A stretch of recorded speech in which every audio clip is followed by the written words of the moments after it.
మనం చెప్పబోతున్నటువంటి చిన్న అంశ భాగము, ఈ చిన్న అంశ భాగం ద్వారా అనేక మందికి మేలు కలుగునుగాక, అనేక మందికి ఆశీర్వాదము కలుగునుగాక. ఏమిటి ఆ టాపిక్ అని మనం ఆలోచిస్తే, నీవు తృప్తి పొందుదువుగాక. చెప్పండి, నీవు తృప్తి పొందుదువుగాక. నీవు తృప్తి పొందుదువుగాక. ఈ మీటింగ్ వచ్చిన ప్రియమైన దేవుని బిడ్డలారా, దేవుడు మనతో ఈ దినమందు మాట్లాడుతున్నటువంటి మాట, నీవు తృప్తి పొందుదువుగాక. నీవు తృప్తి పొందుదువుగాక. భక్తుడు వ్రాస్తూ అంటున్నాడు, నీవు నీ గుప్పిళ్లను విప్పి ప్రతి జీవి కోరికను తృప్తి పరుచుచున్నావు. తృప్తి. ఈ సమయంలో ప్రియమైన సహోదరి సహోదరుడా, మన జీవితాలలో తృప్తి లేని జీవితాలు ఉన్నాయా? తృప్తి లేని బ్రతుకుని మనము అనుభవిస్తుంటే గనక దేవుడు నీతో నాతో మనందరితో మాట్లాడుతున్నాడు, నీవు తృప్తి పొందుదువు గాక. ఏటమ్మా? నీవు తృప్తి పొందుదువు గాక. దేవుడు ఆ కార్యము చేస్తానంటున్నాడు. ఆయన మనలను తృప్తి పరుస్తానంటున్నాడు. ఏ రీతిగా తృప్తి పరుస్తానంటున్నాడంటే, ఆయన గుప్పిళ్లను విప్పి ప్రతి జీవి కోరికను తృప్తిపరచుచున్నాను. మనకున్నటువంటి కోరికలను ఆయన, ఆ కోరికల విషయంలో మనల్ని తృప్తిపరిచేటువంటి దేవుడు, తృప్తినిచ్చేటువంటి దేవుడు ఆయన. ఈ సమయంలో ఈ వాక్యము లైవ్ లో వింటున్నటువంటి వారు, దేవుని మందిరంలో వింటున్న వారు ఆశీర్వాదం పొందుదురుగాక. మీరు తృప్తిపరచబడుదురుగాక. ఈరోజు అసలు నా జీవితంలో తృప్తి లేకుండా ఉన్నానండి. నా అప్పుల విషయంలో తీరక తృప్తి లేకుండా ఉన్నాను. నా రోగం విషయంలో స్వస్థపడకుండా తృప్తి లేకుండా ఉన్నాను. నా సమస్యలు తీరకుండా తృప్తి లేకుండా ఉన్నాను అని నీవు అనుకుంటే గనక, ప్రభు నీతో మాట్లాడుతున్న మాట ఏంటి తెలుసా? నేను నిన్ను తృప్తిపరుస్తాను. అయా, గృహము లేక నేను తృప్తి లేకుండా ఉన్నానండి. నా గృహం సహం పూర్తయి ఆగిపోయింది, తృప్తి లేదండి. అయ్యా, దేవుడు తృప్తిపరిచే దేవుడు. తర్వాత ఆహార విషయంలో, అయా సరైనటువంటి ఆహారం పోషణ సరైనటువంటిది లేదయ్యా, తృప్తి లేకుండా ఉన్నానండి. అయ్యా, దేవుడు నీకు తృప్తి కలిగించేటువంటి ఆహారమును దేవుడు దయచేయను కాక. వస్త్రాల విషయంలో మంచి వస్త్రాలు వేసుకుంటే మనము తృప్తి పడతాము. మంచి వస్త్రాలు లేవయ్యా, అవి వేసుకుంటే నేను తృప్తి పడతానంటే, దేవుడు నీకు ఈ సమయంలో అటు మంచి వస్త్రములను ఇచ్చి నిన్ను తృప్తిపరుస్తూ ఉన్నాడు దేవుడు.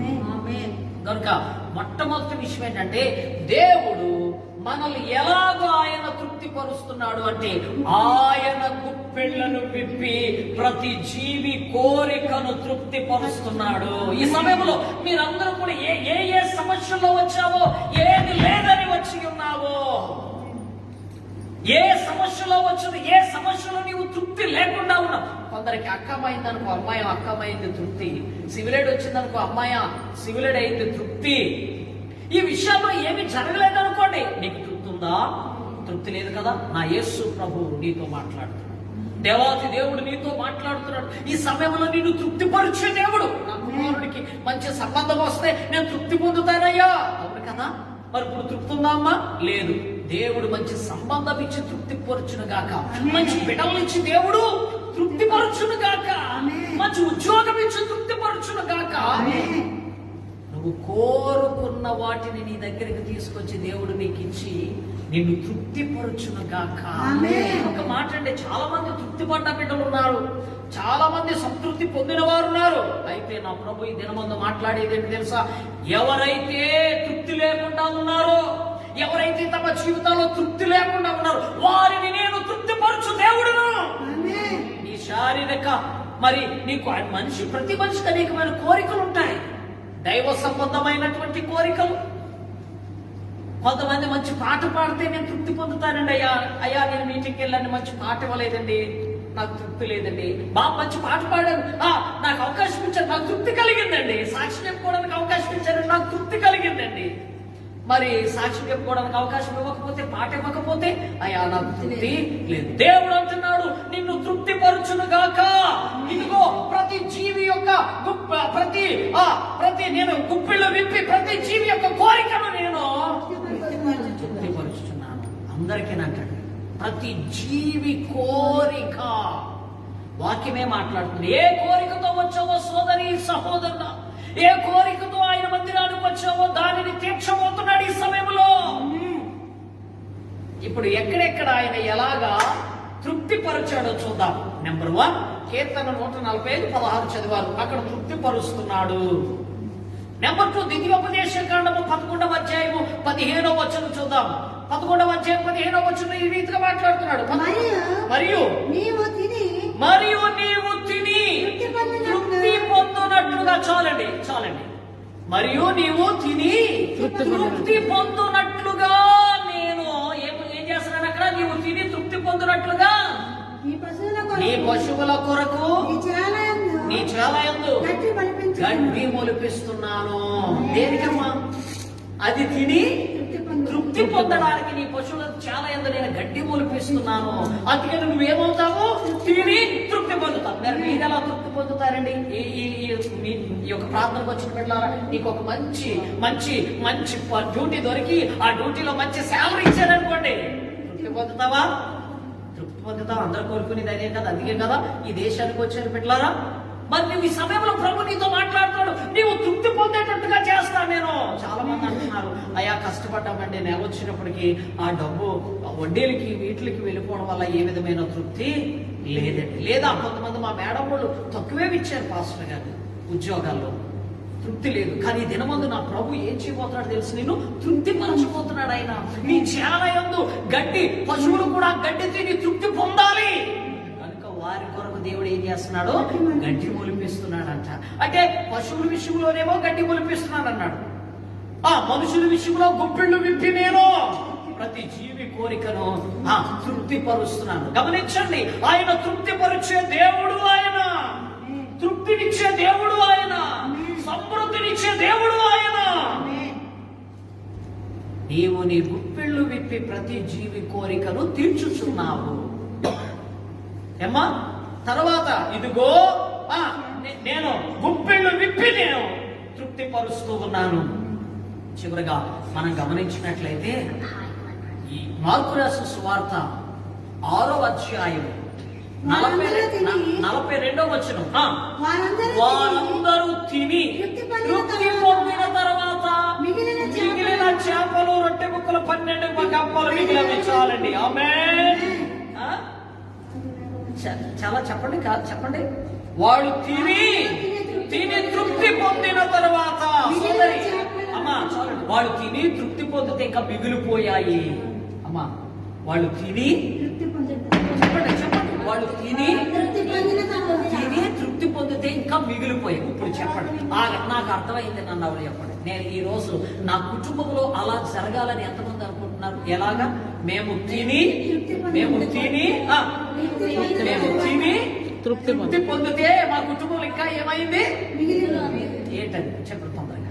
అయ్యా వచ్చిన జీతం అప్పులు తీర్చగా, వడ్డీలు కట్టగా, అన్ని తీర్చగా ఇంకా మిగిలిపోయింది. మేము తృప్తి పొందుతున్నాం. 12 గంపలు మిగిలిపోయి అంటండి. మరి తృప్తి రాదా? ఇంకొక విషయం అండి, వాళ్ళేమో అర్ధాకలుగా తినలేదు. తిని తృప్తి పొందారు.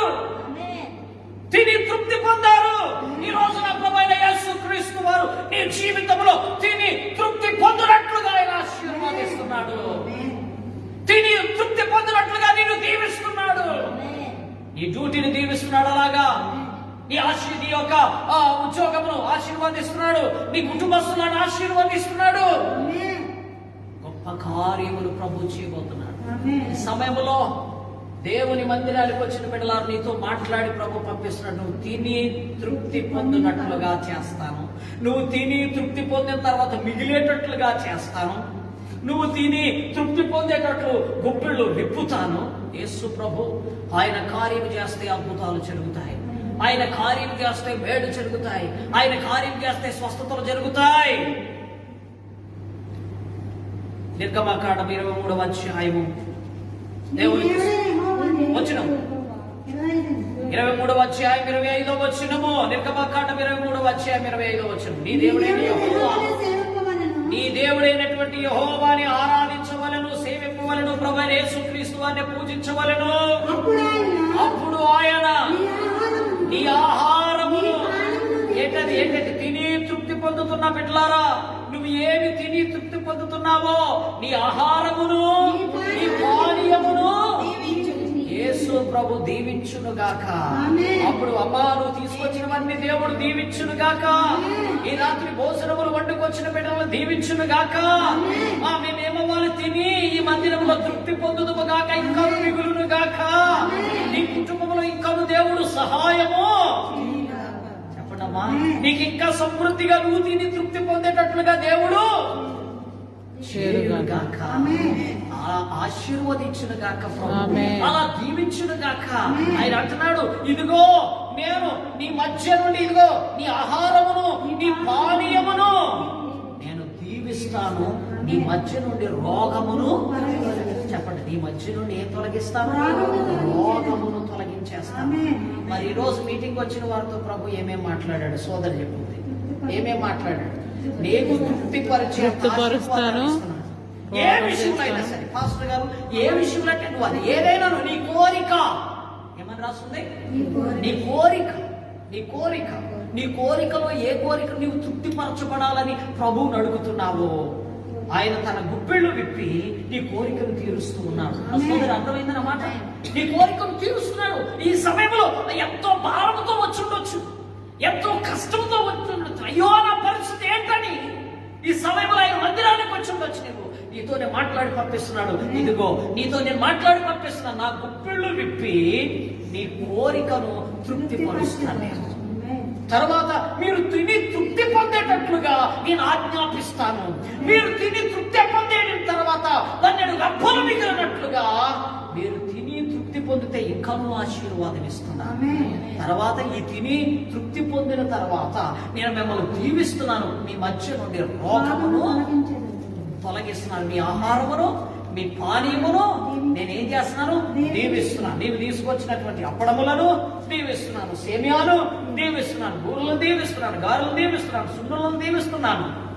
చెప్పండి, కేకులను దీవిస్తున్నాను. ఆమేన్. సమస్తమును నేను దీవిస్తున్నాను. ఈరోజు దేవుడు నేను ఆశీర్వదించును కాక. కళ్ళు మూసుకుందామా? ప్రార్థన చేసుకుందాం. ప్రేమస్వరూపుడు దయగల తండ్రి, ఈ సమయంలో ఏ తృప్తి లేక ఆయన సన్నిధిలో ఉన్నావో, ఈ సమయంలో ఏ తృప్తి లేక ప్రభు సన్నిధిలో ఉన్నావో, ప్రభు నిన్ను తృప్తిపరుస్తూ ఉన్నాడు. ఆయన నీతో మాట్లాడుచు ఉన్నాడు. ఈ సమయంలో బిడ్డా, నీ కోరిక తీరట్లేదా? తీర్చు దేవుడు యేసయ్య ఉన్నాడు. ఆయన తన గుప్పిళ్ళు విప్పి ప్రతి జీవి కోరికను తీరుస్తూ ఉన్నాడు. ఇదిగో తిని నీకు తృప్తిని కలుగు చేస్తా ఉన్నాడు ఆయన. ఈ సమయంలో నిన్ను ఆశీర్వదిస్తున్నాడు ఆయన. ఈ సమయంలో నీకు అద్భుతాలు చేస్తున్నాడు ఆయన. ఇంకా నీవు తిని తృప్తి పొందిన తర్వాత 12 గంపలు మిగిలినట్లుగా నీ జీవితంలో ఇంకా సమృద్ధి అయినటువంటి ఆశీర్వాదాన్ని ప్రభు ఇస్తున్నాడు. ఇదిగో నీవు తిని నువ్వు త్రాగిన తర్వాత నీ ఆహారమును, నీ పానీయమును ఆయన దీవిస్తున్నాడు. నీ మధ్య నుండి రోగమును తొలగిస్తున్నాడు. ఈ సమయంలో రోగములతో ఉన్నవా? యేసు స్వస్థపరుస్తున్నాడు. యేసు నీ రోగములను తొలగిస్తున్నాడు. యేసు ప్రభు నీ రోగములను తొలగిస్తున్నాడు, నిన్ను స్వస్థపరుస్తున్నాడు. ఈ సమయంలో అమ్మా, నీ జీవితంలో తృప్తి లేకుండా ఉన్నావా? ఏ విషయంలో తృప్తి అనుభవించట్లేదు? ఇప్పుడే యేసు క్రీస్తు నీ కోరికను తీర్చి, నీ కోరికను ఆయన తీర్చి నిన్ను తృప్తిపరచు దేవుడు ఆయన. నీ ప్రతి విషయంలో తృప్తిని అనుగ్రహిస్తున్నాడు. నీ వ్యక్తిగత జీవితంలో తృప్తినిస్తున్నాడు, నీ కుటుంబ జీవితంలో తృప్తినిస్తున్నాడు, నీ సంఘ జీవితంలో తృప్తినిస్తున్నాడు, నీ డ్యూటీలో తృప్తినిస్తున్నాడు, సమాజంలో తృప్తినిస్తున్నాడు. సమస్తంలో నా యేసు ప్రభు ఇప్పుడే నీకు తృప్తిని కలుగు చేయను గాక. ఏ అవసరతలు తీరట్లేదని, ఏ అవసరతలు తీరట్లేదు, ఏ కష్టాలు తొలగట్లేదు, అయ్యా నేను తృప్తి లేకుండా ఉన్నానన్నవా, యేసు నిన్ను బాగు చేస్తున్నాడు. యేసు నిన్ను తృప్తిపరుస్తున్నాడు. యేసు ప్రభు నిన్ను స్వస్థపరుస్తున్నాడు. యేసు ప్రభు నీ పట్ల కార్యములు చేస్తున్నాడు. నా యేసు ప్రభు ఇప్పుడే నిన్ను ఆశీర్వదిస్తున్నాడు. ఈ లైవ్ ను వీక్షిస్తున్న సోదరి సహోదరుడు, నిన్ను తృప్తిపరచు దేవుడు, నీ కోరిక తీర్చు దేవుడు, నీ రోగమును స్వస్థపరచు దేవుడు, నీ ప్రతి అవసరత తీర్చు దేవుడు, కార్యములు జరిగించు దేవుడు, అద్భుతములు జరిగించు దేవుడు, మేలు జరిగించు దేవుడు, మన ప్రతి అవసరత తీర్చు దేవుడు, కుటుంబ జీవితాల్లో తృప్తినిచ్చే దేవుడు, భార్య భర్తల మధ్య తృప్తినిచ్చే దేవుడు, భార్య పిల్లల మధ్య తృప్తినిచ్చేటువంటి దేవుడు, బంధువుల మధ్య తృప్తినిచ్చేటువంటి దేవుడు, సంఘాల మధ్య తృప్తినిచ్చేటువంటి దేవుడు, ఉద్యోగాల్లో తృప్తినిచ్చే దేవుడు, సమస్త విషయాల్లో తృప్తి కలుగు చేసే నా యేసయ్య ఈ సమయంలో మనందరి జీవితాల్లో తృప్తిని కలిగించును గాక. యేసయ్యా, నీవు నీ గుప్పిళ్ళు విప్పి ప్రతి జీవి కోరికను తీరుస్తున్నావయ్యా. ఈ సమయంలో యేసు ప్రభువారు అందరి కోరికలను తీరుస్తున్నాడు, అందరి అవసరతలు తీరుస్తున్నాడు, అందరిని తృప్తిపరుస్తున్నాడు, అందరిని మేడతో నింపుతున్నాడు, అందరికీ అద్భుతాలు చేస్తున్నాడు, అందరికీ కార్యములు యేసయ్య చేస్తున్నాడు. ఈ సమయంలో ఇప్పుడే స్వస్థత, ఈ సమయంలో ఇప్పుడే అద్భుతాలు, ఈ సమయంలో గొప్ప కార్యాలు, ఇప్పుడే ఈ సమయంలో మేలు జరుగును గాక. యేసు ప్రశస్త నామములో బ్రతిమలాడి వేడుకొనిచున్నాము తండ్రి, ఆమేన్. ప్రభు కృప